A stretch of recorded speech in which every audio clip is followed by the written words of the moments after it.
然而，一切似乎都在牧尘的掌控之中，众人跟随着他穿行在树林之间，没有丝毫的迷茫和恐慌，因为对于牧尘来说，这个地方仿佛就是他的主宰之地，任何角落都被他熟悉得一清二楚。当然，这一切都归功于那次在神州皇国的神脉会中拍到的金色卷轴地图。这个地图不是寻常的地图，而是拥有一丝独立意识的地图，它能够带领着牧尘在这神藏中寻找造化天神体的具体位置。阳光从树梢间洒下，形成斑驳陆离的光影，而牧尘的脸庞在光影的映照下显得愈发坚硬。他似乎在这片森林中找到了自己心灵的归宿，也找到了那条通往造化的道路。他们在这山谷中穿梭非常的顺利，一路上并没有出现什么异变，可就是这种顺利让牧尘更觉得事情有些异常。按理说，在如此茂密森林生机勃勃的山谷中，至少存在着一些兽类，可是他们一路上连一只兽类都没有，那就说明在这片看似平静的茂密山谷中存在着不可预知的风险潜伏在暗处。大家小心一些，我感觉我们被什么东西盯上了。牧尘眉头紧锁，心中的不安如同草丛中潜伏的猛兽，随时可能扑出。他停下脚步提醒着众人，并且四下张望，眼神警惕，仿佛下一刻就会有危险出现。众人的脚步不约而同的放慢，每个人的神经都绷得紧紧的，仿佛能感受到那无形的窥视。萧炎的脸色也微微一凝，他的神魂力量如同无形的触手，悄无声息地探向四周，却只触碰到几缕游动的风和隐匿在枝叶间的光影之外，并没有什么发现。萧炎兄，有什么吗？牧尘的声音刚落，一阵风吹过，树叶沙沙作响，似乎在嘲笑他们的疑神疑鬼。没有异常。萧炎摇了摇头，但他的眼神并未放松。身为经历过无数生死的经验来看，在这片看似平静的森林山谷里，或许正隐藏着突如其来的危险。我们也没有发现异常。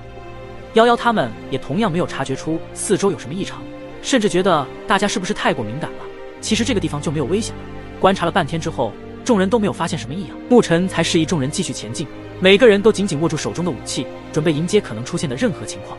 就这样，他们在沉默中穿行，每一步都显得非常的小心翼翼。随着他们的深入，茂密森林的山谷似乎变得更加幽深，甚至他们有一种被窥视的感觉，也却愈发强烈。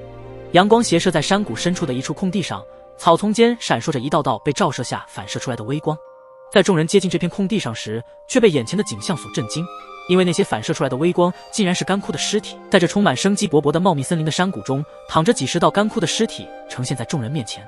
萧炎、牧尘、盘龙三人神色凝重，率先迈着步伐走向那些尸体边，看着这些干枯的尸体，他们的表情僵硬，面容扭曲，表情痛苦，仿佛在临死前经历了极度的折磨。